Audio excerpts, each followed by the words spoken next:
ti y hacia los hermanos. Haz que alcancemos en la Iglesia la medida de nuestra vocación, viviendo siempre como auténticos seguidores tuyos. Que esta vida nuestra, consagrada plenamente a la gloria de Dios, se convierta en mensaje silencioso, pero eficaz, del amor que tú nos has manifestado. Que seamos, Señor, como tú mismo fuiste en tu vida y con tu muerte, signo y testimonio del amor invisible del Padre. Por Jesucristo nuestro Señor. Amén.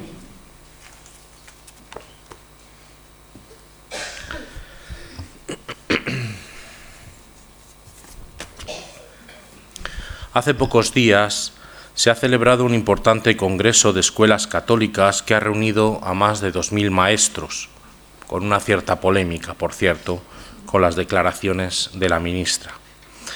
Allí se ha recordado las palabras del Papa Francisco: educar es un acto de amor. Y allí han continuado diciendo: efectivamente, toda la innovación educativa que necesitamos hoy en el siglo XXI comienza por amar a cada uno de los alumnos, que son los verdaderos protagonistas de su aprendizaje y que por ello deben estar en el centro de toda escuela, de todo proyecto educativo y en el centro de toda plegaria, porque si el Señor no edifica la casa, en vano se cansan los albañiles. Si esto es válido para todo maestro, mucho más para los que hemos consagrado nuestra vida a esta sublime misión, decía, ¿no? La de ser maestros a imitación del Maestro.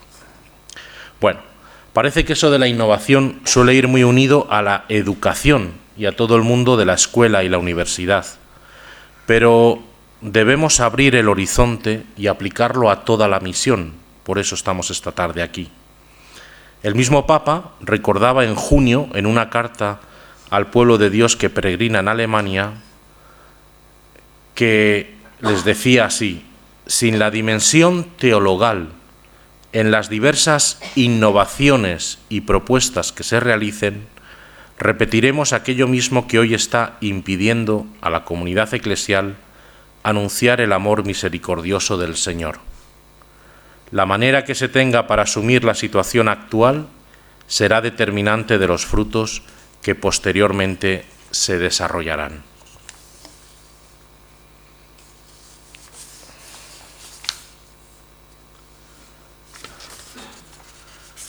Estos días el Papa se encuentra en visita apostólica a Tailandia y a Japón. Cuando hace unos días le preguntaban en una entrevista al cardenal Parolin sobre Japón, definía a este país como una nación que se encuentra entre la tradición y la innovación.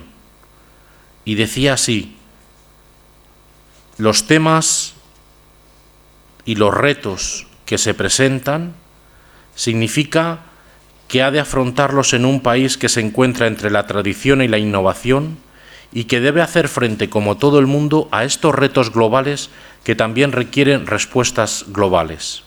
Así que los temas de la protección de la creación, de la casa común, los temas de la búsqueda de la paz, el tema del desarme como condición de la paz, serán ciertamente algunos de los temas que el Santo Padre desarrollará de manera particular en este país. Y por último, la última pincelada es que esta tarde, simultáneamente, ¿verdad?, ahora a las 7, nos han contraprogramado, saben ustedes, y han puesto una conferencia del cardenal, de Monseñor Fisichella, sobre la nueva evangelización, y con un proyecto que se llama Intergentes, también de esta casa. Así que tampoco podemos quejarnos porque somos los mismos. Pero esta mañana salían unas declaraciones en Alfa y Omega del cardenal Filoni, el prefecto de la evangelización de los pueblos, ¿no?, de Propaganda Fide, y decía eso: la misión se está transformando y se presentan hoy en formas muy distintas a las de hace 50 años. Ese era el diagnóstico del cardenal Filoni, que recordaba, sin abandonar la misión ad gentes, en la que especialmente los países de vieja tradición cristiana envían a sus misioneros a miles de kilómetros de distancia, el anuncio del Evangelio es cada vez más intergentes. Ya no es alguien de fuera que viene a evangelizar, sino la Iglesia presente en cada realidad local, la que anuncia y traduce el Evangelio a cada cultura, a cada realidad. Él decía, es innegable que Europa no tiene tantos misioneros como antes. Incluso ella misma necesita ser hoy evangelizada. Sin embargo, sus misioneros han dado vida a las jóvenes iglesias de África, Asia, América y Oceanía, que se nutren hoy de muchos de sus evangelizadores. Por lo tanto, decía que esta conciencia se iba madurando. Bueno, valga esta miscelánea de pequeños acontecimientos, ¿verdad? El Congreso de Educación, celebrado estos días, la carta del Papa a la Iglesia que peregrina en Alemania, también sobre el tema de la innovación y que había que mantener la dimensión teologal fundamentalmente y la referencia al Evangelio en todo momento, la entrevista al cardenal Parolin hablando de Japón como ese país de tradición y de innovación, y estas declaraciones del cardenal Filoni sobre la evangelización en Europa estos días, para enmarcar las palabras de el profesor José Luis Segovia, que hoy nos acompaña aquí esta tarde y al que ya le agradezco su presencia en medio de su mucha actividad, que es vicario de Pastoral Social e Innovación de la Archidiócesis de Madrid. Es doctor en Teología Pastoral por la Universidad Pontificia de Salamanca, licenciado en Derecho, graduado en Ciencias Empresariales por ICADE, licenciado en Teología Moral, diplomado en Criminología por la Universidad Complutense, sacerdote desde 1988 en Madrid, vinculado siempre al mundo de la exclusión social. Ha sido director del Instituto Superior de Pastoral, coordinador del área jurídica del Departamento Pastoral Penitenciaria de la Conferencia Episcopal y, como les decía, en la actualidad es vicario episcopal para la Pastoral Social y la Innovación de la Archidiócesis de Madrid. No sé si tienes algún homólogo en alguna otra archidiócesis del mundo, porque este título realmente es algo, por lo menos llamativo, ¿verdad? Ser un vicario de innovación, pues bueno, por eso lo hemos llamado, por esa relevancia y esa importancia. Y sobre todo, también, fíjense, él está hoy también de actualidad, porque esta mañana han salido unas declaraciones suyas denunciando que hoy en Madrid están durmiendo los niños en la calle, están pasando frío, y está denunciando también esta situación ante las instancias municipales, estatales también, para que se dé una solución que en el siglo XXI, ¿verdad?, y en pleno Madrid, esta situación clama al cielo, ¿verdad? Y también ha hecho un llamamiento a las diversas parroquias y comunidades religiosas para ver si se puede atender a estas familias durante un tiempo. Así que muchas gracias, José Luis, por estar aquí con nosotros, compartir esta tarde, y tienes ya toda la palabra para hacerlo. Muchísimas gracias. Muchísimas gracias, Carlos, por tus palabras, y muchas gracias a todas vosotras y vosotros por vuestra compañía. La verdad es que he quedado bastante aliviado cuando le he escuchado a Carlos decir que en el encuentro de escuelas católicas se hablaba de innovación y que la traducción de esa innovación era algo tan elemental, tan básico, tan sencillo y tan fundamental como el amor. Digo, oye, pues entonces no quedo yo tan mal, porque mi tesis va en una dirección muy parecida. Yo siempre suelo defender que cuando me preguntan, ¿y esto de la innovación qué es? Pues digo, no hay mayor innovación en la Iglesia que acudir a la mejor tradición, a la primigenia, al Evangelio sin glosa. Ese es el elemento más innovador, más rompedor y que nos permite estar más de actualidad. Por tanto, la innovación en la Iglesia, al menos como yo la concibo, no tiene nada que ver con el I+D+I, ni tiene nada que ver con la tecnología punta, ni siquiera con Internet. Tiene que ver fundamentalmente con algo mucho más básico, que es el rescate de la experiencia teologal. de lo más básico que nos vincula a los hombres y a las mujeres creyentes, que es la experiencia de Dios que se vive desde la fe, la esperanza y la caridad. Y por eso yo os voy a hablar de eso. Hay un programa, he estado muchos años en el barrio de Vallecas y había un programa clandestino, de emisora pirata, el programa decía, el locutor es: pídeme el disco que quieras. En aquella época había todavía discos y cassette, y yo te pondré el que me dé la gana. Y era muy divertido porque la gente dedicaba discos a sus novietes y novietas y decía: quiero dedicarle un disco de Manolo Escobar a mi novia que me estará escuchando y tal. Y el locutor lo que hacía era que le ponía uno de los Rolling Stones. Y el programa se llamaba así: tú pídeme el disco que quieras y yo te pondré el que me dé la gana. Bueno, yo no voy a llegar a tanto, pero yo, aprovechando y al hilo del título que me has propuesto, que digo, joder, misión e innovación, caminos por descubrir, y tanto, ¿verdad? Lo de la innovación sí es un elemento a descubrir. Pues voy a reflexionar desde, sobre todo, esta clave que a mí me parece fundamentalísima, que tiene que ver con la vuelta a los orígenes, con la mirada hacia lo esencial, como aquello que nos permite ser auténticamente innovadores, rompedores, contraculturales, significativos, y como una forma de abrir un portillo a esa opacidad que tienen nuestros contemporáneos al misterio de Dios. Porque fundamentalmente los dos grandes desafíos a los que yo creo que la Iglesia tiene que responder en todas las épocas, pero especialmente en esta, por una parte es mostrar el rostro entrañable y cariñoso de Dios a nuestros contemporáneos, que viven perfectamente, o al menos bastante bien, de espaldas a Dios y no les pasa nada, y por tanto, cómo provocar ese anhelo de infinito en personas que muchas veces ya no se hacen preguntas.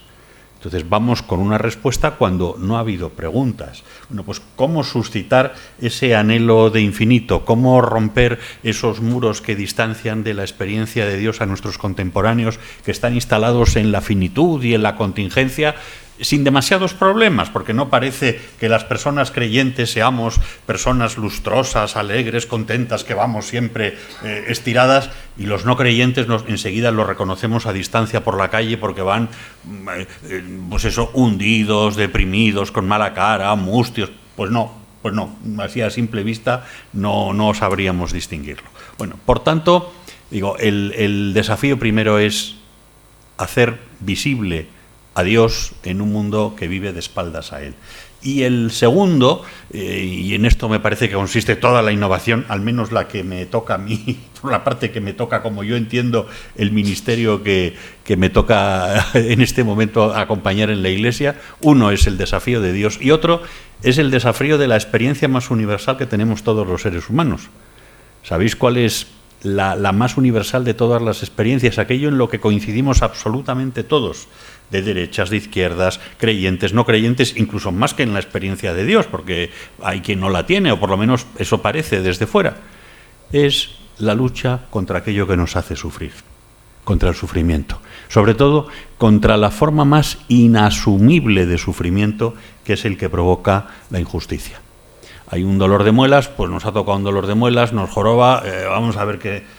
Pero hay otros dolores que no son de muela, como el que estaba comentando Carlos, que estos días a mí me tiene particularmente muy desazonado, que es cuando aquí, a no muchos metros de aquí, en la carrera de San Francisco, te encuentras que noche tras noche, del orden de las 2, 3 familias con niños pequeños durmiendo en la lluvia, durmiendo bajo la lluvia, durmiendo con frío, en una ciudad como Madrid, en un estado como el español, que dice que es la 8ª potencia mundial del mundo, en una comunidad como la de Madrid, que es el motor de la economía nacional, y en una ciudad que es capaz de traerse el COP25 ahora que viene de Chile, de celebrar eventos impresionantes, y no somos capaces de dar techo a 8, 10 niños. Es una vergüenza inmensa como ciudadanos, pero ojo, que también nos debería salpicar algo como miembros de la Iglesia.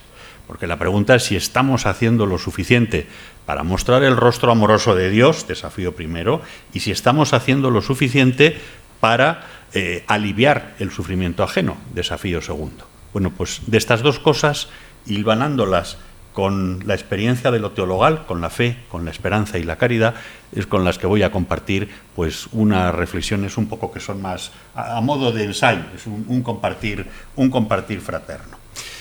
Bueno, pues anunciado un poco el contexto general, tendríamos que decir, cogiéndonos lo de la misión de la Iglesia, la identidad de la Iglesia se realiza en la misión. Pues bien, identidad y misión han sido dos elementos constitutivos de la Iglesia que han tenido acentos diferentes según en qué momentos de la historia. Ha habido momentos en que hemos acentuado sobre todo los rasgos identitarios.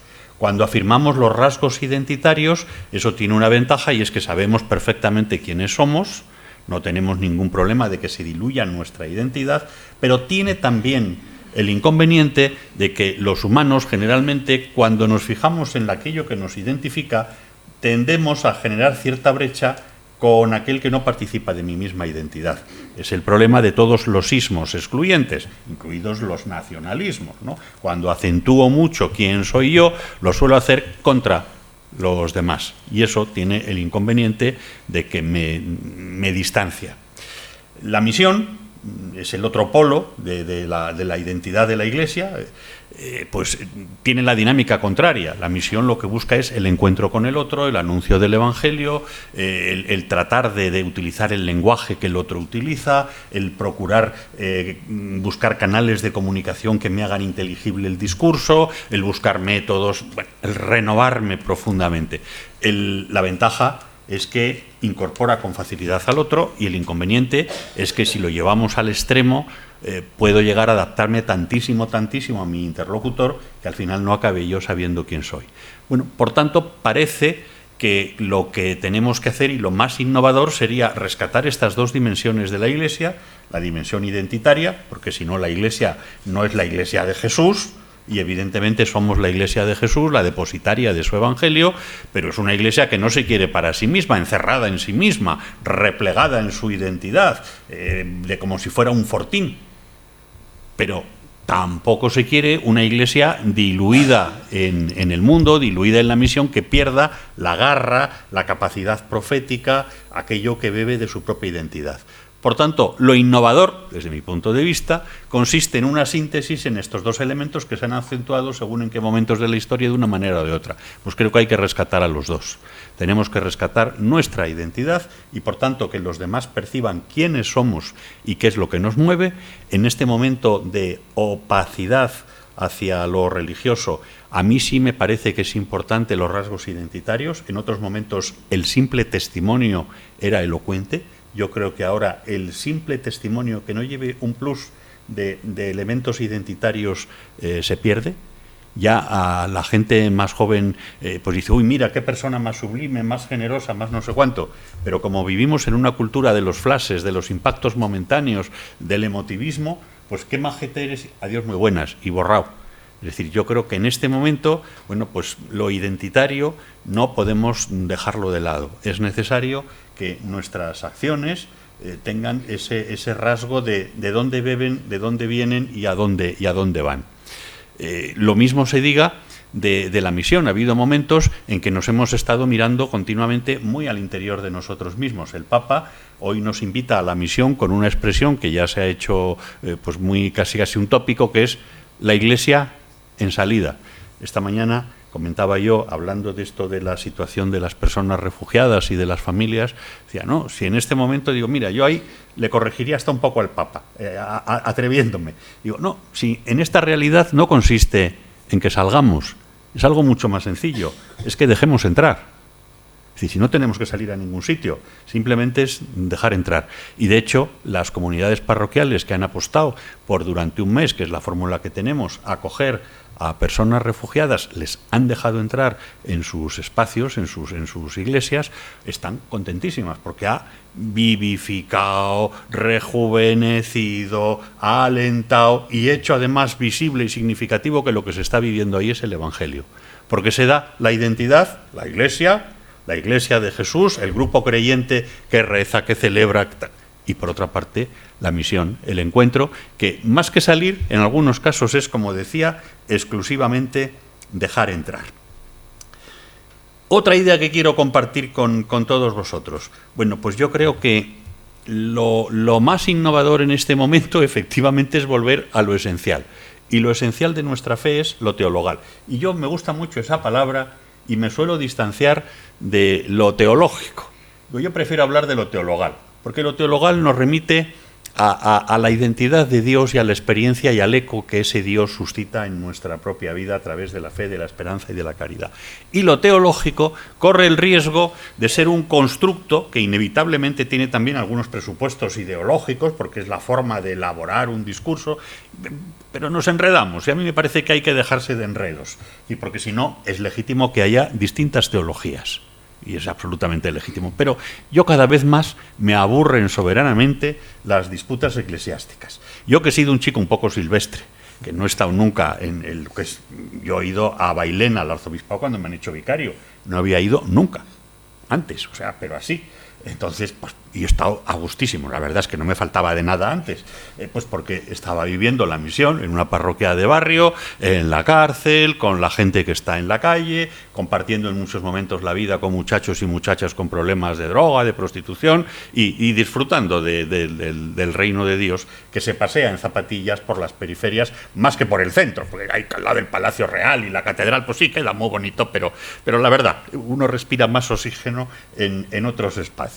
Bueno, pues os estaba diciendo, yo creo que en ese sentido el rescate de lo teologal es volver a lo esencial. Y por eso digo, me aburren mucho las discusiones entre progresistas y conservadores, la teología de no sé qué.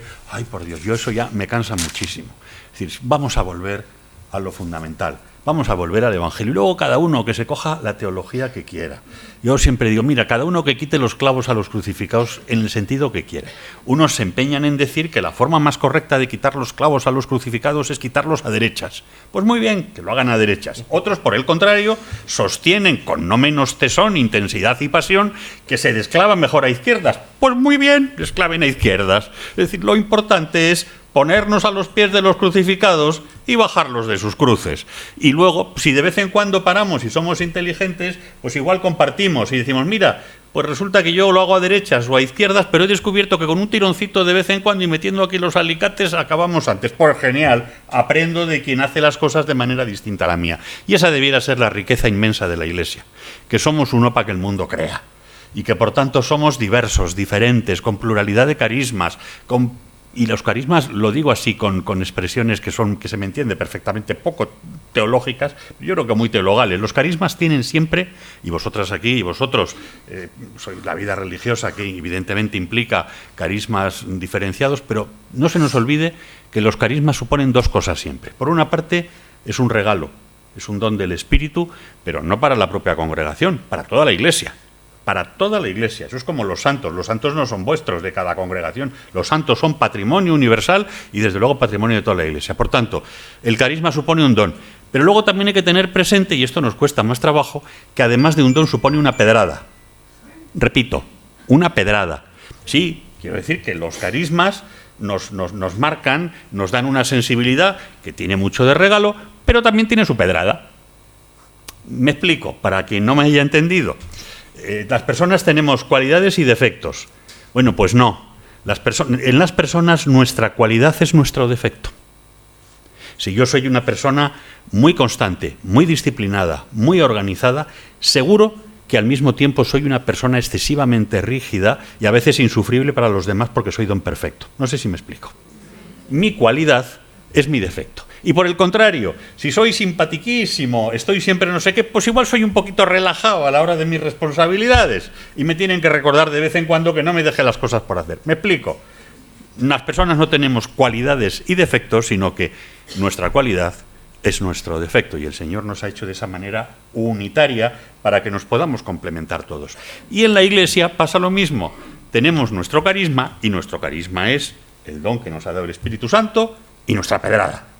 Y por eso es fundamental el saber articular todo eso de una manera sana, mediante la cuarta virtud teologal, que es una virtud teologal en la que tengo yo muy poco éxito, pero estoy convencido de que algún día será reconocido por los teólogos, por eso digo que me gusta más teologal que teológico, que es el sentido del humor. Además de la fe, de la esperanza y de la caridad, necesitamos reírnos un poquito de nosotros mismos, relativizarnos a nosotros mismos para dejar que el único absoluto sea Dios. El sentido del humor es por eso una profundísima virtud teologal. Cuando no tenemos sentido del humor, ocupamos el lugar de Dios. Nos volvemos autorreferenciales y absolutos. No pasamos ni una. Estamos crispados, tensos, tensas, nerviosos. No aceptamos ninguna crítica. Somos los mejores. Cualquiera nos lleva a la contraria. Cuando tenemos sentido del humor, nos reímos un poquito de nosotros y dejamos vuelto al otro.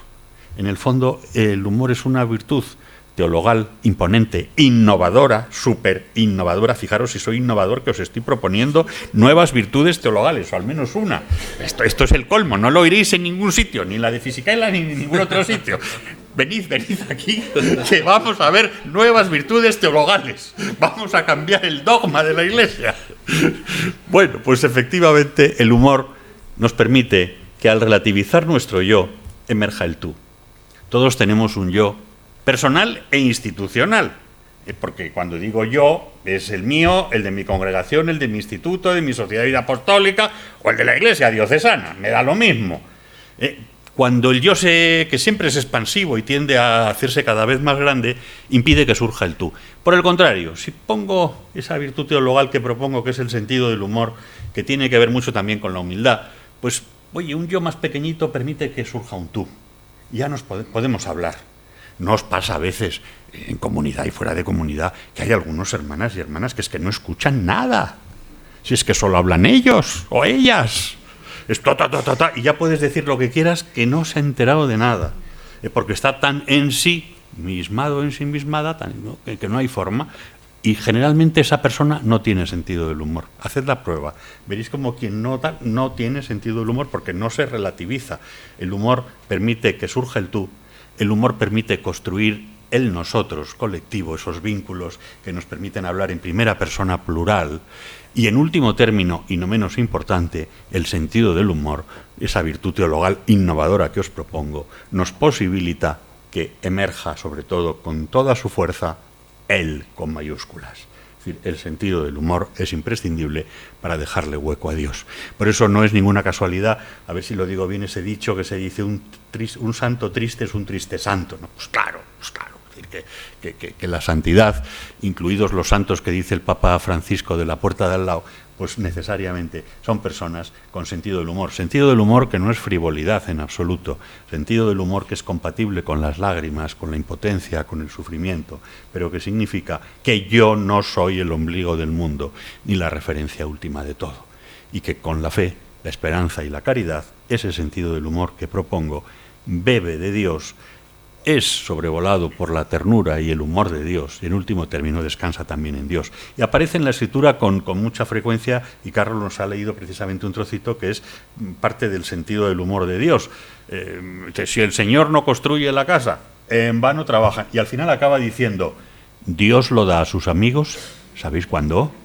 Cuando duermen. Dice, esto ya es el colmo. Estamos con la construcción de la casa, con la vigilancia de tal, con los muros de la no sé qué, y resulta que Dios va y lo regala a sus amigos, mientras duermen. Que es la relativización de todas las tendencias al protagonismo y al activismo que tenemos todos. Pues cuando estás durmiendo, toma. Cuando menos capacidad consciente, razonable, racional y todo, ni tienes inteligencia ni voluntad ni no sé cuánto, está ahí disparado el inconsciente, pues ahí es cuando Dios nos lo da. O esa frase preciosa de Santiago, que me gusta a mí la traducción más clásica, que es: la misericordia se carcajea del juicio, se ríe del juicio. Es decir, el sentido del humor, que es condición de posibilidad de la misericordia y que quita esas aristas grandes que tiene siempre el juicio, que hiere, que hace daño y que dificulta las relaciones interpersonales también en el seno de la Iglesia. Por tanto, repito, un elemento fundamental de la innovación es la cuarta virtud teologal, el sentido del humor. Pero además de esta cuarta, también necesitamos las más clásicas. Y yo me gustaría acentuar una de la que andamos un poco escaso, que es precisamente la esperanza. Péguy, este escritor francés, solía decir, cito de memoria, la fe construyó grandísimas catedrales románicas y góticas, unos edificios imponentes que desafiaban con el gótico las alturas, con esas torres en aguja.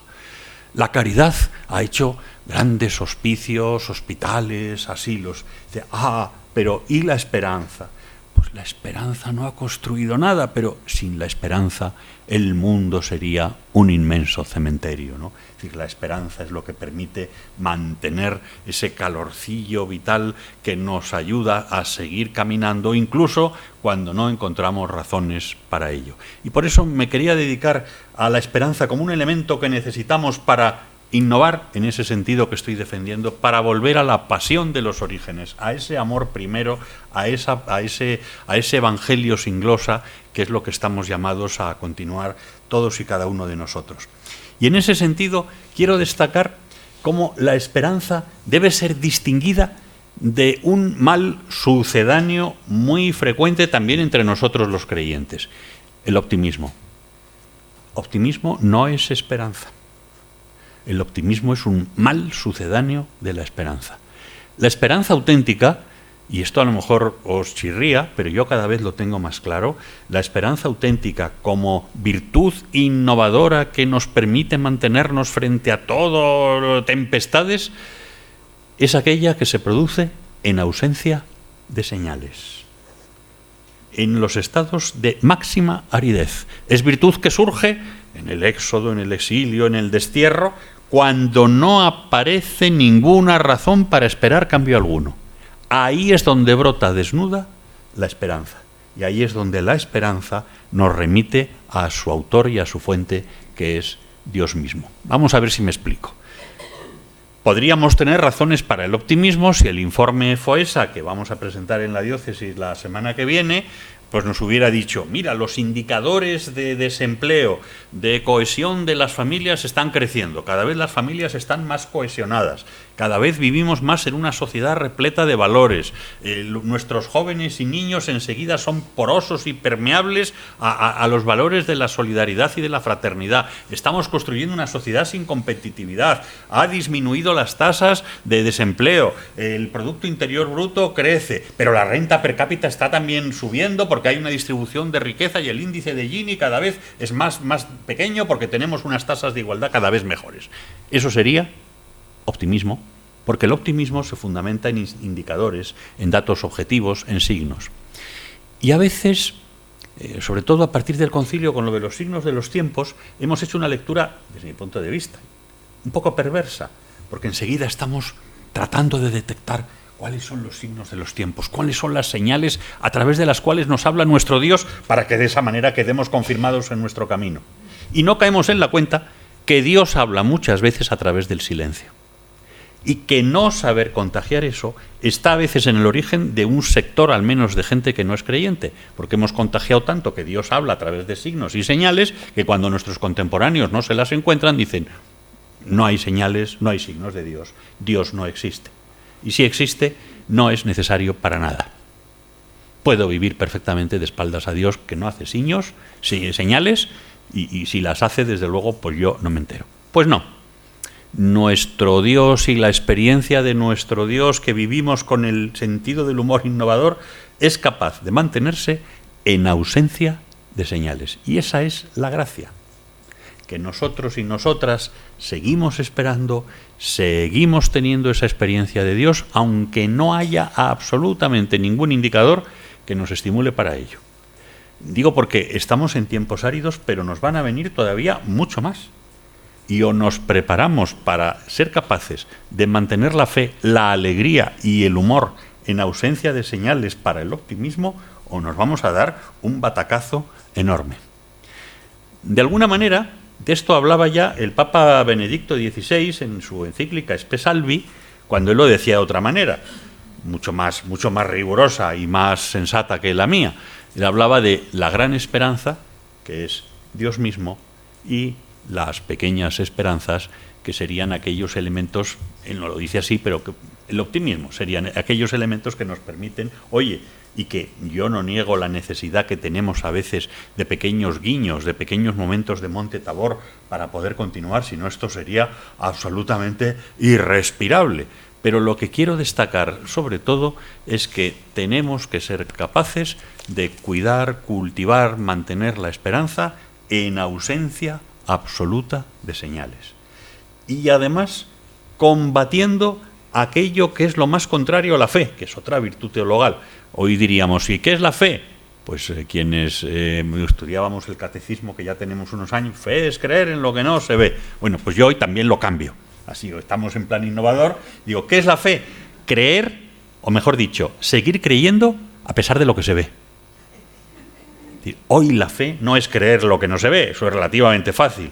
Es seguir creyendo a pesar de lo que vemos. Incluso a veces dentro de la propia Iglesia, que tenemos también nuestra carguita de escándalos, pecados, de cosas que nos distancian del Evangelio. Bueno, pues la fe es ser capaces de seguir descubriendo la presencia de Dios y cómo Dios abraza y ama a su Iglesia, aunque a veces esté empecatada, como nosotros, todos y cada uno de nosotros y nosotras, hasta las orejas.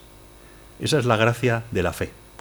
Creer, seguir creyendo, a pesar de lo que se ve y a pesar de lo que quede todavía por ver, que seguramente todavía queden muchos capítulos de cosas que nos pueden abrir las carnes y que no nos deben hacer en absoluto ni perder la fe, ni perder la esperanza, que no se sustenta en señales objetivos, ni muchísimo menos perder la cuarta virtud teologal que alienta a las otras tres, en mi tesis particular innovadora, que es el sentido del humor. Después de esto me va a llegar un monitum de Roma diciendo a ti, por decir qué enseñanzas se están dando en el Instituto de el ITVR, que están enseñando cosas contrarias a... Bueno, yo creo que nada de esto es contrario al magisterio y desde luego nada de esto pienso que le moleste lo más absoluto a Dios. Yo sostengo esa convicción profunda. El Papa reza todos los días la oración de Santo Tomás Moro, Santo Tomás Moro, pidiendo el buen humor. La reza todos los días. O sea que más en sintonía no puedes estar. Encima súper ortodoxo, que ya es el colmo, vamos. O sea que estoy en la línea más ortodoxa. Bueno, pues otra ideita que quería compartir con vosotras y con vosotros es, en ese sentido, y cogiendo el tema de la fe, fijaros, yo voy viendo que lo más contrario a la fe no es la increencia. Lo que más nos bloquea la fe es el miedo. Y entonces te das cuenta cómo, acordaos de ese pasaje donde está Jesús en la barca con sus colegas y están ahí remando y tal, y les dice, hombres de poca fe, ¿por qué tenéis miedo? No les dice, qué increyentes sois, tenéis que afirmar. No, ¿por qué tenéis miedo? Y es que la fe es un acto de confianza en Dios que al mismo tiempo despliega un acto de confianza en los seres humanos. Y estamos cambiando tantísimo las cosas que estamos de alguna manera castrándonos para la confianza en los otros. Vivimos a los demás como enemigos, como adversarios. Es tremendo. Yo cuando empecé, yo he sido abogado en ejercicio antes que cura, y en la época en que yo ejercía nadie se hacía un seguro. Era inconcebible, porque si yo soy abogado tuyo, lo que tenemos es una relación de confianza mutua enorme. Lo último que yo me puedo imaginar es que tú te vas a dirigir contra mí o que yo lo voy a hacer. Bueno, en este momento es obligatorio tener seguro. ¿Por qué? Pues porque hemos roto las relaciones de confianza. En determinados servicios de asistencia en emergencia médica, pues se prefiere llegar cuando la persona está cadáver que llegar cuando está muy grave. Y sabéis la razón. No es teórica. Hubo aquí en Madrid, en concreto, una mujer que tuvo un embarazo ectópico con un parto en la calle. El embarazo ectópico, como sabéis, es cuando la criatura no está apuntando la cabeza para salir, y entonces, bueno, pues lo que se llamó al 112, acude una UBI móvil, y entonces estaba en un momento delicadísimo para la criatura, que ya tenía anoxia, no tenía oxígeno y tal, la mamá que estaba también. Entonces hay una maniobra que consiste en que la médico se coloca a horcajadas encima de la tripa de la mujer y, sentado encima de ella, va dirigiendo el cuerpecito del niño. Es una maniobra muy complicada, pero para conseguir que se desplace y pueda salir ya por el conducto vaginal. Bueno, lo consigue, pero con tan mala fortuna que provoca, bueno, pues la parrilla costal, pues una rotura en la parrilla, sobre todo en las flotantes y en las primeras no sé cuánto. Pues demanda contra la médico para sacarle a su seguro el dinero. Con lo cual, imagínate esta médico cuando le llegue un mensaje de urgencia que tienes un parto que le quedan 5 minutos de vida. Estoy diciendo cosas que he oído a los profesionales de la medicina. Diciendo, chico, mira, yo la próxima prefiero esperar un poquito más, le digo al conductor, espera, levanta el pie del acelerador y que lleguemos, certificamos la defunción, pero yo no me encuentro con una persona que luego, encima que la saco adelante, pues igual tengo que responder y me ha buscado la ruina de mi profesión. Con esto, ¿qué quiero decir? Que estamos introduciendo el virus de la desconfianza de los unos hacia los otros, el virus contrario a la fe, el miedo al otro, el miedo al diferente. Fenómenos como la xenofobia o el racismo o la porofobia, en el fondo beben del mismo sitio, es el miedo al otro. Yo tengo una amiga que es antropóloga que dice, mira, déjate de historias complejas y de teorías muy raras.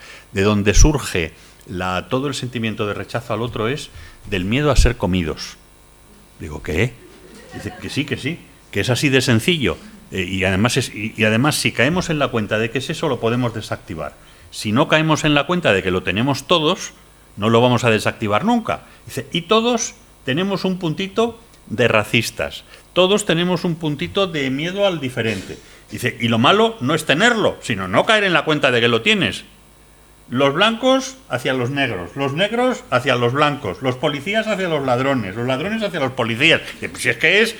Dice, mira, durante muchísimos miles y millones de años hemos estado sobreviviendo a costa de vivir en espacios cooperativos. Ahora hay una teoría muy interesante que dice que el Homo sapiens se desapegó de los neandertales porque los neandertales eran muchísimo más fuertes, tenían mucha más capacidad para sobrevivir y tenían mucha más calorías, más fuerza, más todo. Pero los neandertales vivían en grupitos muy pequeños, reducidos, mientras que el Homo sapiens vivía en espacios de hasta 150 personas y eran muy colaborativos. Y entonces se hizo mucho más fuerte la colaboración que la fuerza. Es decir, el Homo sapiens y el desarrollo de las civilizaciones han debido más a la colaboración que a la violencia. Y el centro de la colaboración fue el neutralizar el miedo ante el que era diferente.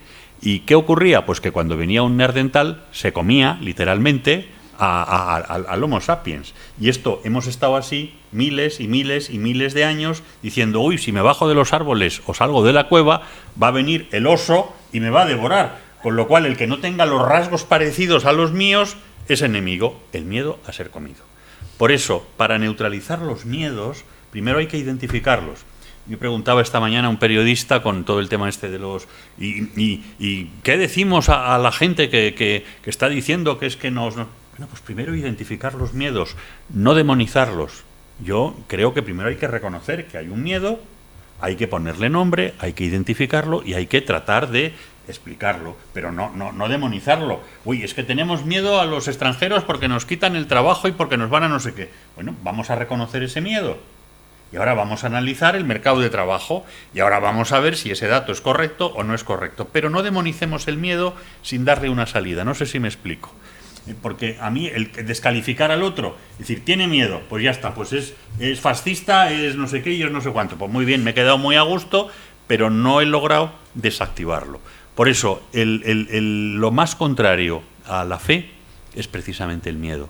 Y por eso Jesús nos invita a superar todos los miedos y a superarlos no solamente con nuestra fuerza, sino con el auxilio de su Espíritu, que es el que neutraliza todo aquello que nos distancia de los demás, y con su Espíritu, que es el que permite suscitar una multiplicidad de carismas, es la clave de la diversidad y al mismo tiempo la que nos aglutina en la unidad, que es lo que nos quita los miedos. El reconocernos diferentes sin que nos devoremos los unos a los otros, no nos van a comer los que son distintos a nosotros, y además juntos y distintos somos más fuertes. Podemos no solo sobrevivir, sino que podemos ayudarnos y podemos mejorar muchísimo más nuestra especie. ¿Cómo vamos? Vamos muy bien. Vamos muy bien, son menos cuarto, tenemos todavía vale, es que cuarto de hora, 20 minutos. Estoy con el folio 1. No, sí, muy bien. Pero no, esto es como el chicle, ya sabéis, que los tiramos, lo encogemos y cuando llegue tú me das un codazo y dices, hasta aquí. Si le pasó a San Pablo, ¿no? Que dijeron, ya has hablado bastante y no tenemos más que escucharte. Pues imagínate a mí, decimos, se acabó. Bueno.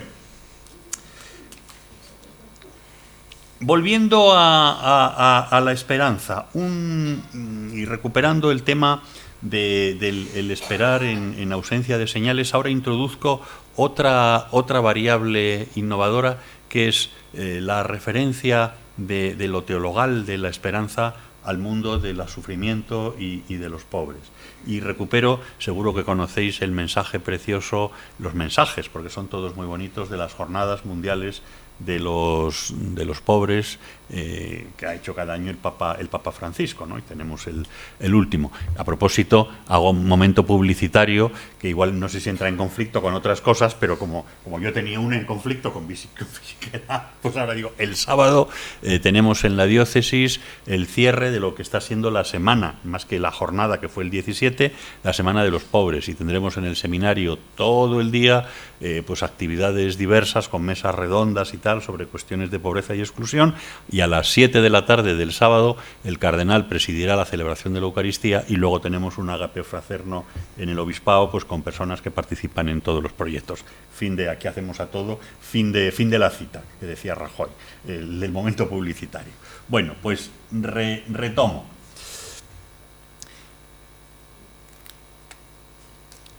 Lo propiamente innovador y por tanto lo elemental es recuperar una idea muy fundamental y muy básica que consiste en descubrir que la vida, el libro de la historia, el libro de la naturaleza, el clamor de los pobres, los anhelos por un mundo mejor de toda la humanidad son espacios donde Dios se revela. Es decir, que nuestras ganas de conocer la realidad, de profundizar en ella, de incluso de escrutar esos signos de los tiempos, se deben fundamentalmente no al prurito de querer saber más, de tener más ciencia, sino de experimentar con más intensidad a Dios.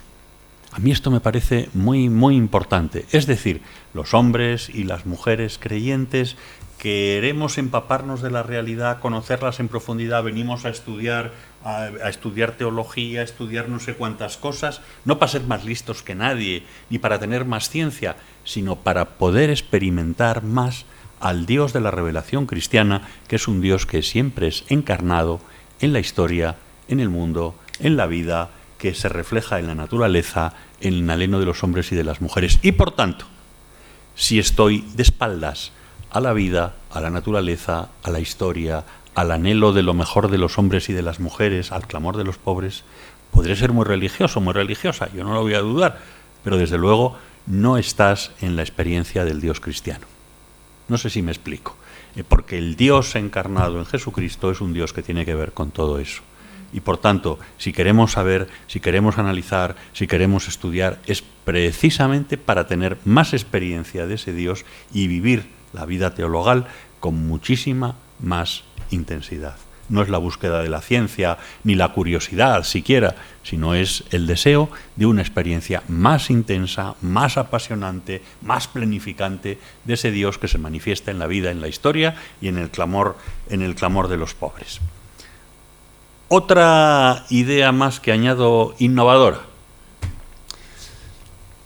es la idea de, que por otra parte es una idea que está hoy muy presente en el mundo, de la diversidad, y que nosotros tenemos que articularla con nuestro discurso, que a veces es demasiado uniforme por una falsa lectura teológica y muy poco neumatológica. El Espíritu Santo es el garante de la diversidad y al mismo tiempo el que establece el principio de unidad. El no haber tenido mucho en cuenta el Espíritu Santo nos ha podido hacer menos permeables a la diversidad, más tendentes a lo homogéneo, menos respetuoso con las diferencias y buscando más, bueno, pues el Espíritu es el que nos daba los carismas y las pedradas, ¿no? Las dos cosas venían del Espíritu. Bueno, pues yo creo que lo afirmo con esta expresión así más plástica. El otro, o la otra, me da lo mismo, cuanto más otro sea, es decir, cuanto más diferente a mí sea, más me permite experimentar con intensidad la experiencia del totalmente otro que es Dios. Es decir, que la diferencia en cristiano, y esta es la gran innovación, la diferencia en cristiano no me genera un muro frente al otro, sino al revés, es condición de posibilidad para la experiencia teologal. Y fijaros que entonces eso no nos soluciona los problemas, y nada de lo que estoy diciendo yo tiene la virtualidad de ser una varita mágica que arregle nada, pero sí que supone un enfoque innovador para ver las cosas desde otra perspectiva y colocarlas de una manera más esponjante, más holgada, más relajada, porque primero no somos nosotros los responsables de todo y luego nos permite integrarnos con cosas que hasta ahora no sabíamos manejarnos muy bien. Bueno, por tanto, el otro, cuanto más otro sea, más me permite acceder a la experiencia del totalmente otro. Con lo cual, la diferencia, lejos de distanciarme de Dios y de los demás, me permite una aproximación mucho más intensa. Más si tengo en cuenta que el Dios de la tradición cristiana es un Dios comunidad, es un Dios diverso, es un Dios trinitario. No es uno solo, 3 personas distintas, diferentes, diversas, y un solo Dios verdadero. Por tanto, la otreidad, por hablar así en repelente, forma parte de la identidad de Dios mismo. Y nosotros empeñados en colocarlo todo en esquemas simplistas y homogéneos y rígidos. Por tanto, no nos debe asustar la diversidad, en ninguna de sus formas. Tendremos que ver cómo articulamos la diferencia con la unidad. Pero el ser diversos, el ser distintos, no es un problema, sino que al revés, es una riqueza inmensa. Lo que ocurre muchas veces con la diversidad es que tenemos la habilidad de meternos el dedo en el ojo en la diferencia. Esto pasa en la vida de los matrimonios, como se conocen muchísimo, pues perfectamente saben, uno puede ser del PP y otro del PSOE sin ningún problema y vivir la pareja muy bien, pero hay como meta el dedo en el ojo con determinado ángulo y haciendo... Bueno, no me tengo que ir a los matrimonios porque aquí hay pocos y pocas casados y casadas, en la vida religiosa. Anda que no sabemos chincharnos, ¿no?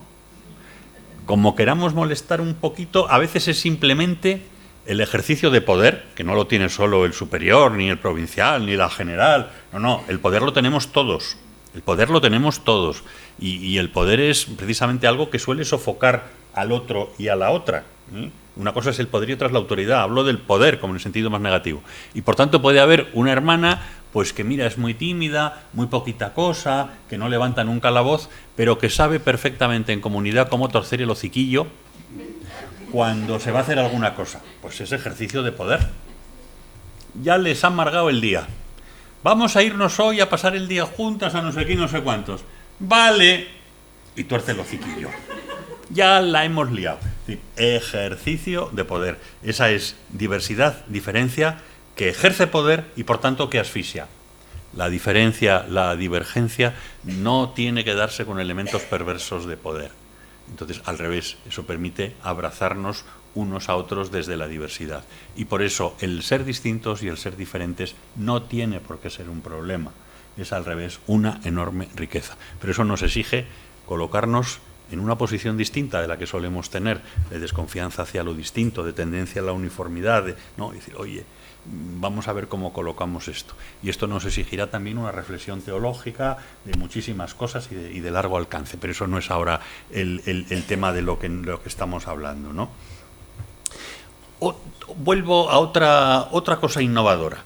Tenemos que ser como los coches híbridos, esto sí es innovador, que llevan unas luces, pero no me voy a referir al sistema de motores, que ahí me pierdo entre los eléctricos, el no sé cuánto, me voy a las luces, a una cosa más elemental que tienen también los de gasolina y gasoil, que es la necesidad de intercambiar en nuestra vida creyente, hacer el cruce de luces. Quienes conducís, sabéis que si vamos por autovías despejadas, pues llevamos la luz larga, que nos permite una mayor seguridad, incluso ir más deprisa, porque tienes un horizonte muy despejado.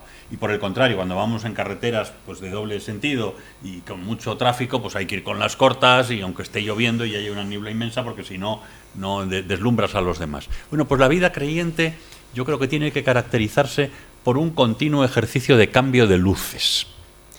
Me explico. Si solo circulamos con las luces largas, Y las luces largas son las que nos permiten apuntar hacia adelante y hacia atrás. Hacia atrás es hacia la historia. Y la verdad es que nos relajan mucho.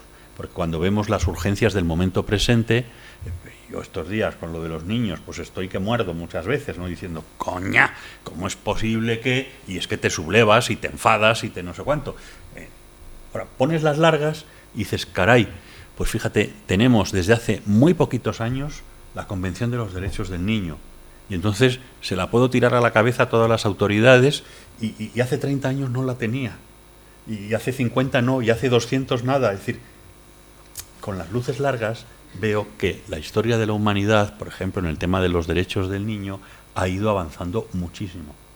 Si solo pongo las luces cortas, me encuentro con la impotencia, con la crueldad y la crudeza radical de lo real, y me puedo quemar también. Entonces, la vida creyente, lo innovador de la vida creyente es saber hacer un cambio de luces.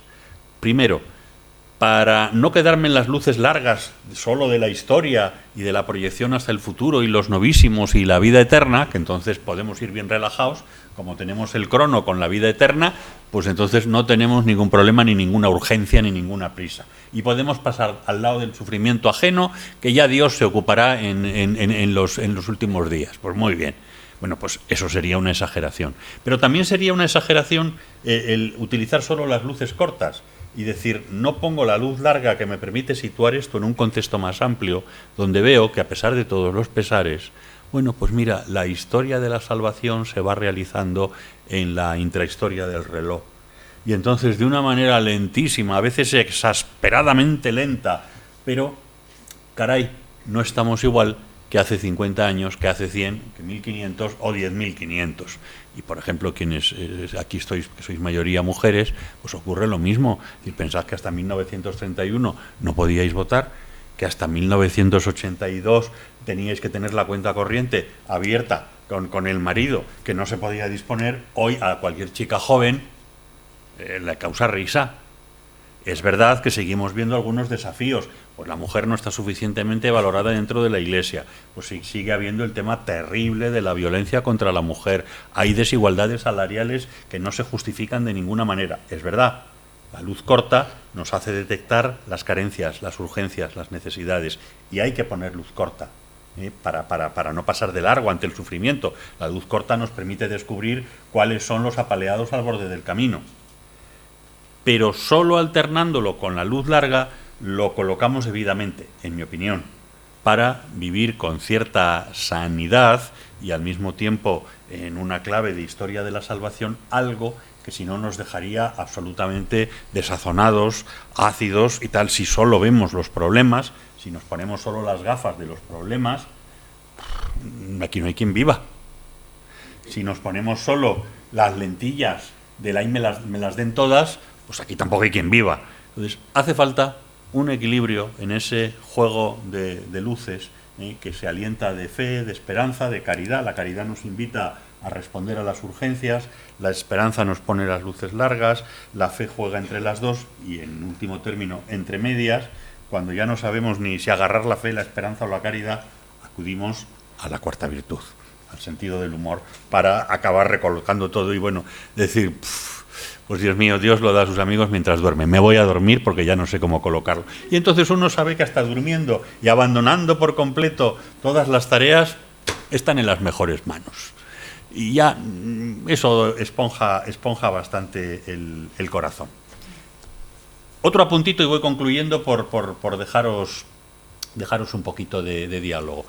La pregunta que la esperanza suscita es si Dios es la esperanza de los pobres, y en el último mensaje de este año el Papa, el de los pobres, dice que la definición mejor de pobre es la de aquel que todo lo espera, que todo confía en Dios. Ese es el pobre, el que confía rotunda y absolutamente en Dios, el que todo espera en Dios. La pregunta que nos hacemos los que no somos pobres, digo, no es mi caso, yo no soy pobre en absoluto, y bueno, si Dios es la esperanza de los pobres, ¿cómo puede ser la esperanza de la Iglesia? ¿Cómo puede ser Dios mi esperanza? Y la respuesta, pues yo creo que también es bastante clara, ¿no? Si Dios es la esperanza de los pobres, solo arrimándome muy cerquita de los pobres, podré participar de su esperanza. Entonces es una invitación a la solidaridad, a la cercanía, a la fraternidad con el mundo de los empobrecidos, con una expresión que utiliza el Papa Francisco que a mí me encanta mucho, que es el de la amistad con los pobres. Me gusta muchísimo. Yo cuando hice la tesis doctoral la llamé al servicio de las relaciones de complicidad con los excluidos. A mí me encantaba, por eso la palabra esta es la complicidad con los excluidos, la amistad con ellos, que rompe esa verticalidad insana, donde tú tienes un problema y yo soy la solución. La amistad se mueve en otro orden. Con nuestros amigos, con nuestras amigas, compartimos a veces la impotencia, pero esa impotencia compartida es todo un sacramental de cariño y de amor.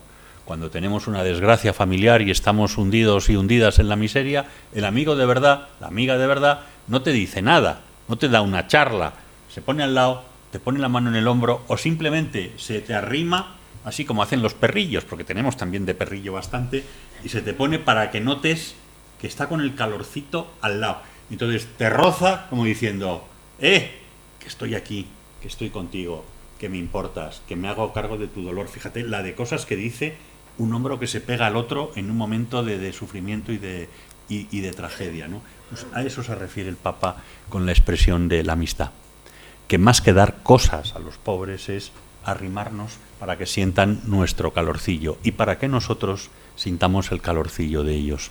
Porque la caridad cristiana, que es la forma más sublime de amistad con los pobres, es siempre bidireccional.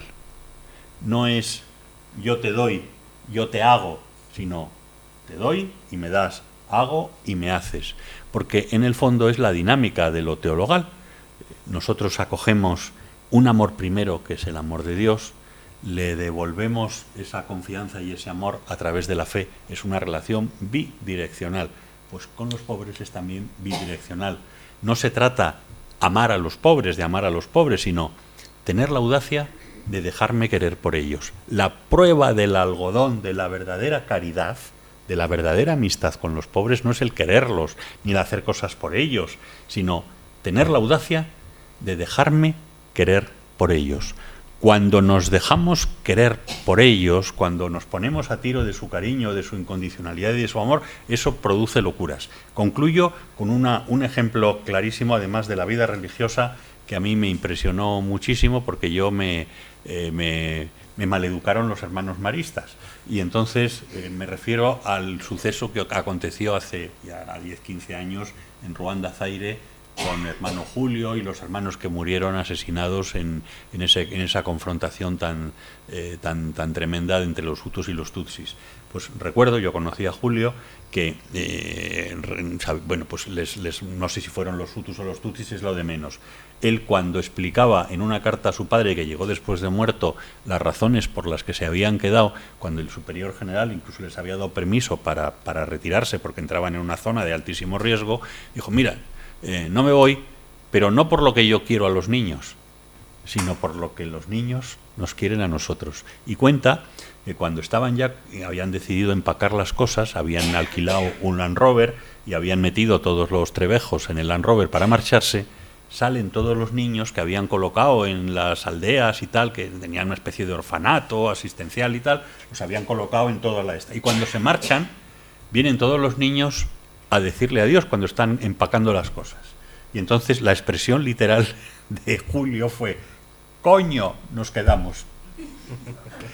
¿Por qué? Se quedaron y dieron la vida y son mártires del Evangelio, no por el cariño que ellos tenían a los niños, sino por la audacia de haber tenido la valentía de haber acogido el cariño de esos niños que con unos lagrimones inmensos los miraban como sus padres, que eran para todos ellos. Eran los hermanos maristas, eran los padres de esas criaturas huérfanas. Y un padre no abandona a sus hijos. Pero no lo abandona no por imperativo ético, porque lo pide el cuerpo. Es que no hay que hacer muchas ecuaciones. Las cosas más elementales son siempre simplicísimas. Yo tengo un amigo que estaba, y ya me callo, en un colegio mayor de director, un colegio mayor muy prestigioso ahí en la Complutense, y llenó el colegio de personas sin hogar, junto con estudiantes. Y cuando el provincial se enteró, pues le llamó, fue a ver y tal.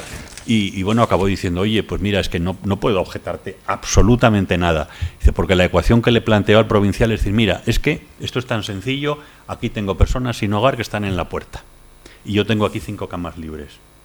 ¿No te parece que se llaman 5 personas en necesidad y 5 camas libres? ¿Esto cómo se llama? ¿Hace falta hacer una teología muy no sé cuántos? Lo teologal.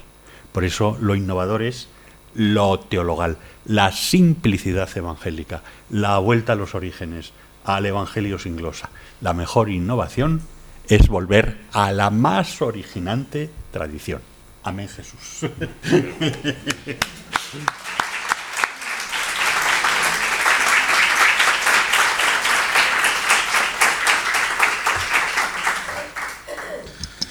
Bueno, pues muchas gracias por esta innovadora charla.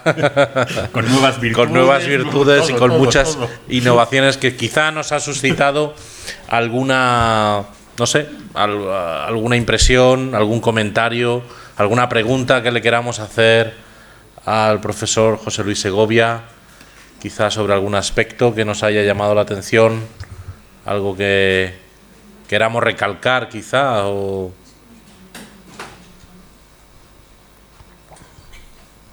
Yo, mientras van pensando ellos, yo te quiero hacer una pregunta. Es el tema, o sea, ¿cómo podemos ser innovadores, por decirlo así? Por un lado, en el anuncio de la fe, hoy, en una sociedad que está muy secularizada, que no es como la de hace 60 o 50, 60, 70 años. O sea, ¿cómo verdaderamente podemos ser, realmente conjugar esa tradición y esa creatividad? ¿Cómo poder llegar verdaderamente al corazón de las personas? Esa es una, te la vas guardando. Y la otra responde, digamos, esa es un poco de cara adintra, ¿verdad?, a la identidad, y la otra es de cara hacia afuera, el desafío de la inmigración, de los refugiados. Esto es un continuo, no sé cómo decir, martilleo sistemático a la conciencia, a los estados, a Europa, a la Iglesia, y no acabamos de solucionarlo. Entonces, de cara hacia adentro, esa transmisión de la fe entre la sociedad de hoy, que decía el cardenal Filoni, hoy no estamos más ad gente, sino esto tiene que ser en la realidad local, cómo poder hacerlo innovativamente. Y la segunda es de cara hacia afuera, hacia aquellos que vienen por una situación, cómo articular eso, cómo tiene que ser la respuesta cristiana, conjugándola con, bueno, no sé cómo decirlo, ¿no?, con los derechos que tienen los estados, las naciones, también en este aspecto. Pues contesto no desde la teoría, sino desde la experiencia, que es de donde yo sé más responder. Yo tengo el convencimiento firme de que nuestros contemporáneos siguen teniendo anhelo de infinito, un anhelo inmenso.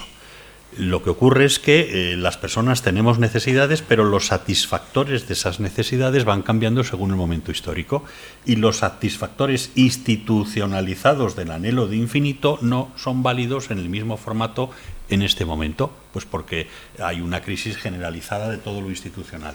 Pero digo, yo me voy, perdón por referirme a mí, pero es como es la experiencia. Yo, uno de mis hobbies, el principal, vamos, es, yo soy técnico en emergencias médicas, y entonces yo de vez en cuando estoy por la noche aquí en Madrid en la ambulancia del SAMUR. Entonces estoy de servicio como voluntario, con compañeros, con compañeras y tal. Más o menos una vez al mes, una noche y tal. Entonces es interesantísimo porque te encuentras todo lo que pasa en una noche de un sábado en Madrid, con todo, de violencia, de accidentes, de todo. Bueno, yo os digo, mis últimos bautizos, bodas y celebraciones no han tenido nada que ver con los espacios formales pastorales en los que me muevo, que ahora me muevo en muchísimos, sino han tenido todos, absolutamente todos, que ver con razones del servicio. Absolutamente todos, incluidas las últimas confesiones.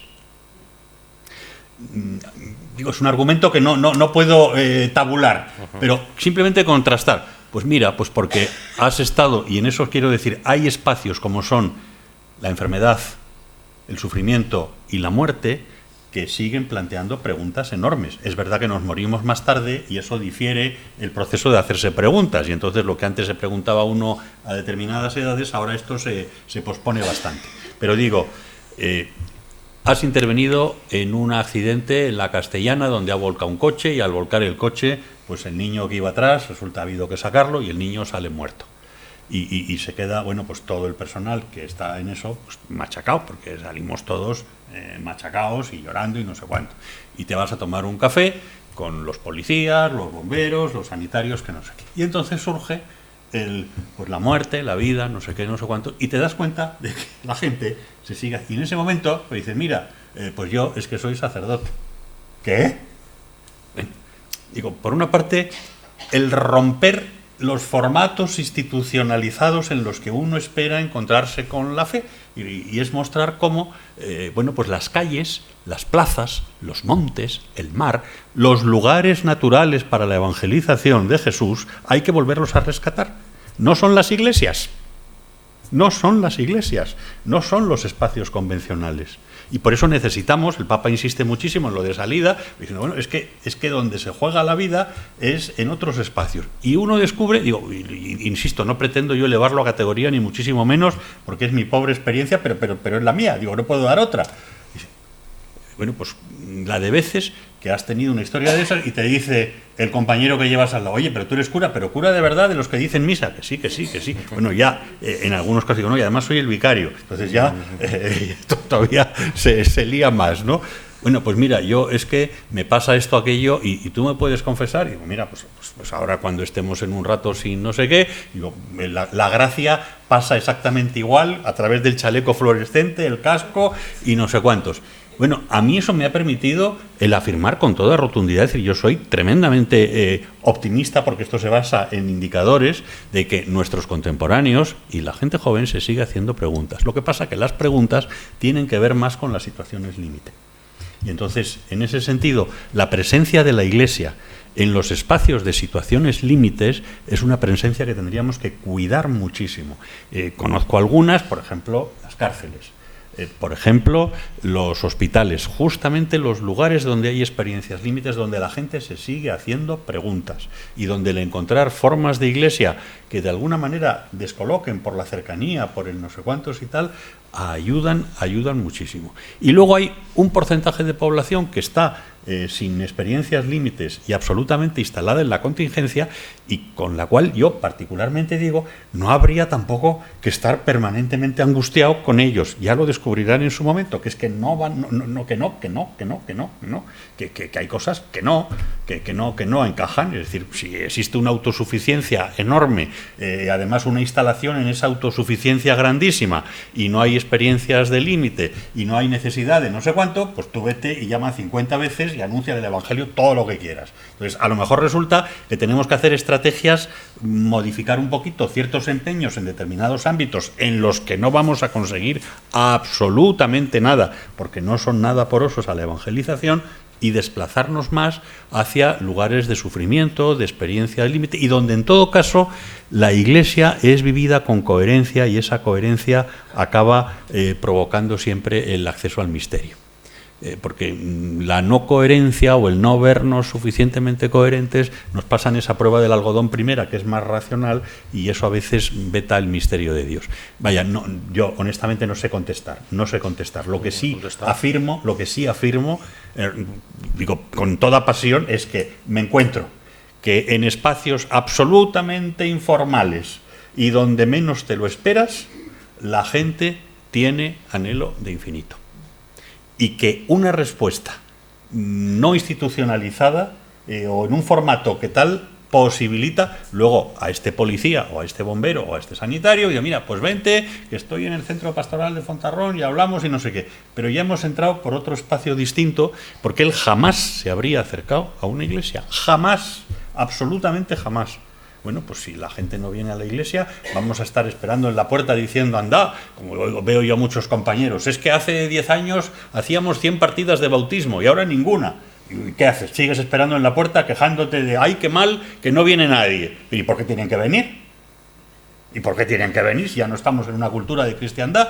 Si ahora, oye, deja entrar a los que te están pidiendo que entres porque no tienen otra cosa y sal a otros espacios donde a lo mejor resulta que sí podemos decir algo. Sabiendo que el Evangelio siempre no va a ser, que no nos van a seguir esto de las cristiandades otra vez, no se va a producir nunca y no pasa nada. Con un poquito de humor nos quita mucha angustia y nos quita la responsabilidad. Yo tengo para mí decir que Dios ha visitado ya a la gente antes de que lleguemos nosotros. Entonces eso nos relaja bastante. Saber que Dios ha estado presente antes de que yo vaya me alivia muchísimo, porque si tengo que ser el que le lleva a Dios, pues vamos apañados, porque no soy siempre el mejor, en fin, depósito del misterio de Dios, ni lo más coherente, pero afortunadamente Dios estuvo antes. Y entonces lo que yo hago es mostrar cómo se puede balbucear su nombre. Y como hoy se balbucea en una clave menos, hoy es educación informal, que se diría más que educación formal, pues cuanto menos formales seamos, yo creo que más fáciles. Y la Iglesia se presenta a nuestros contemporáneos de una manera muy formalista.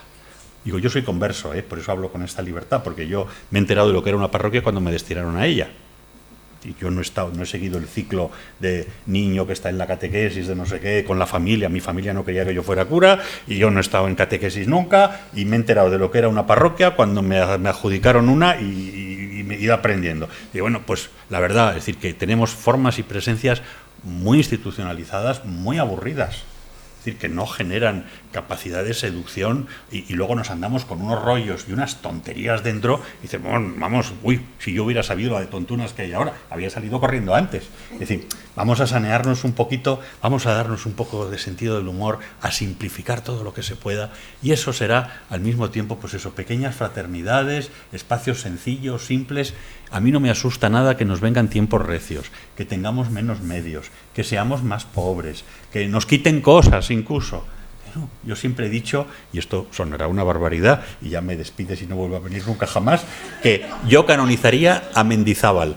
Mendizábal fue un señor que nos quitó un montón de posesiones y las aplicó muy mal. Sabes que el corazón de la vida religiosa está en la calle Juan Álvarez Mendizábal. Por eso le tenemos aquí. Le habría puesto el San.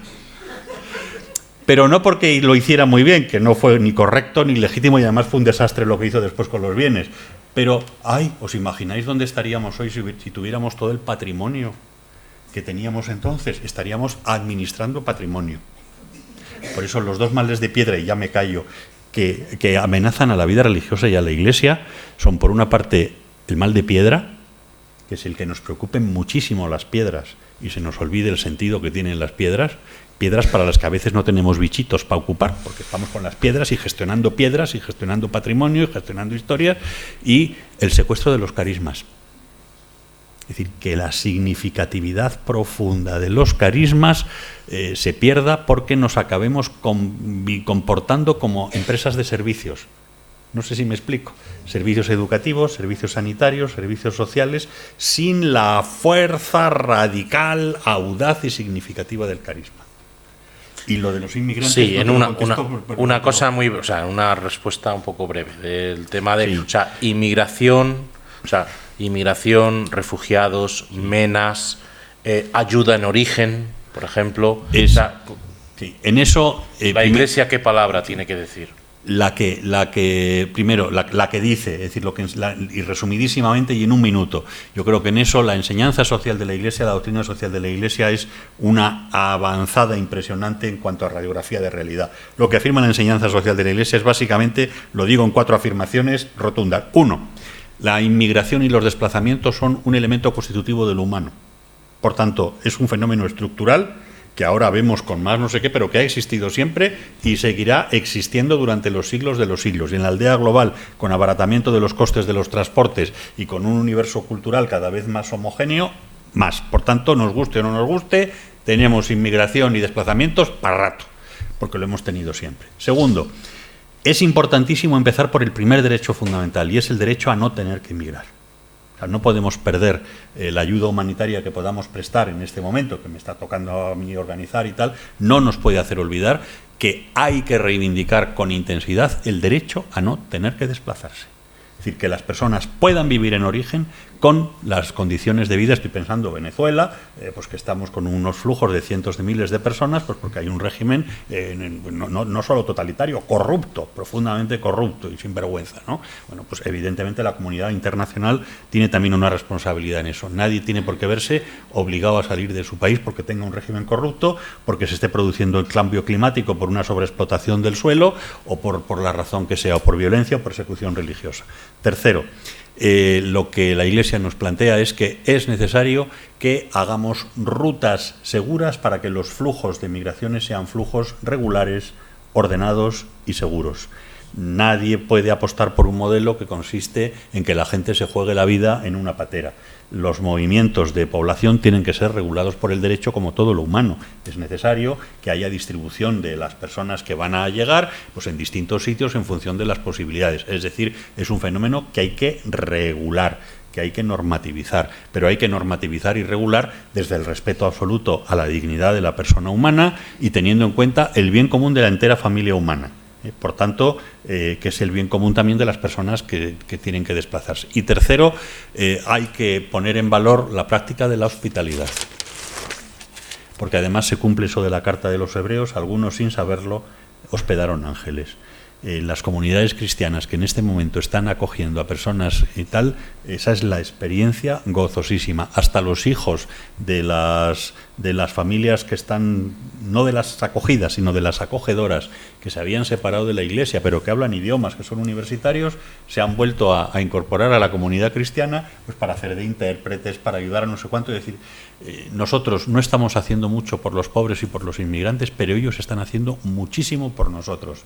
Están sacando lo mejor, están revitalizando nuestras comunidades cristianas y como los pobres, por ser sacramento de Cristo, son fuente de gracia, están consiguiendo lo que no han conseguido ni el Papa, ni los obispos, ni los planes pastorales. Y es que, en verdad, en este campo al menos, estemos dando una respuesta absolutamente unitaria, pelajes de Iglesia absolutamente diversos. Y entonces yo tengo que decir que cuando voy a la oficina de asilo y refugio y tienes que interactuar con ayuntamiento, comunidad, gobierno de la nación, ¿y tú quién representas? Mira, yo soy la Iglesia de Madrid. Bueno, serás Cáritas. No, sí, yo soy Cáritas, pero además soy también Confer, y yo soy religioso, y lo digo así, digo, yo soy monja, y soy fraile, y soy Cáritas, y soy el Opus Dei, y soy Cristianos en el Socialismo, y soy Comunión y Liberación, y soy neocatecumenal, soy la Iglesia de Jesús, la misma Iglesia que reza, que catequiza, que evangeliza, que celebra, que apuesta por los pobres y que lucha por la justicia. La única Iglesia de Jesús en Madrid.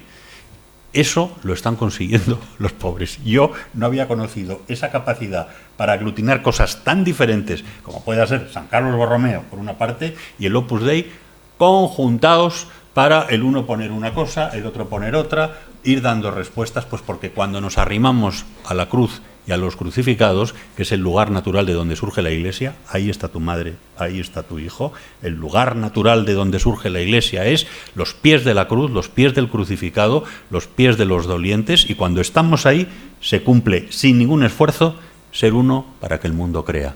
Porque yo creo que hemos fracasado muchísimo y parte de ese problema que has mencionado tú antes tiene que ver con nuestra falta de unidad.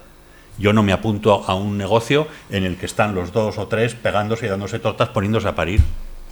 A ver, y encima predican la hermandad, la reconciliación y el amor. Vaya usted a paseo. O sea, ¿yo me voy a creer esa película? Sin embargo, si veo, mira qué diferentes son y cómo se quieren. Mira qué cuidado tan exquisito tienen hacia la gente más frágil y qué felices son. ¿Cómo es posible que estén en los lugares naturales para desesperar y sin embargo estén repletos de esperanza? Lo que hizo crecer a las comunidades cristianas en el siglo I, II y III fue lo que llaman los historiadores la vía caritatis, la vía de la caridad, la vía del amor.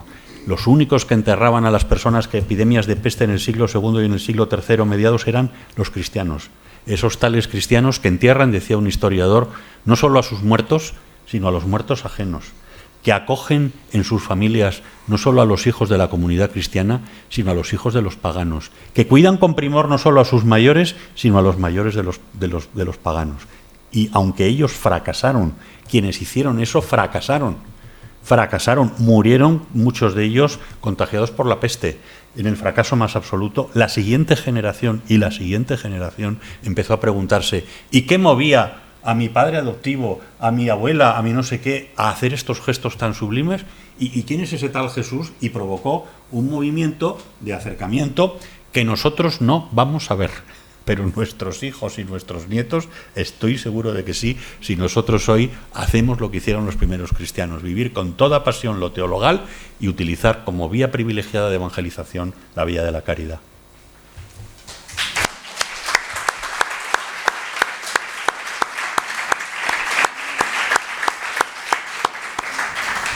Pues muchísimas gracias a José Luis por esta tarde, porque nos ha, movido por lo menos un poco más, nos ha dado algunas ideas de innovación desde esa vuelta a lo fundamental, a lo teologal, porque nos ha abierto muchos caminos también de esperanza, de cuarta virtud teologal también, y nos ha ayudado a vivirla, y porque nos ha indicado el verdadero camino de crecimiento que, como él acaba de indicar, es la vía de la caridad. Muchas gracias y hasta el jueves que viene, que será ya la última conferencia, Tendremos una conferencia sobre precisamente la historia de la vida consagrada, leída a la luz de la misión. Ya hemos terminado, sin privados.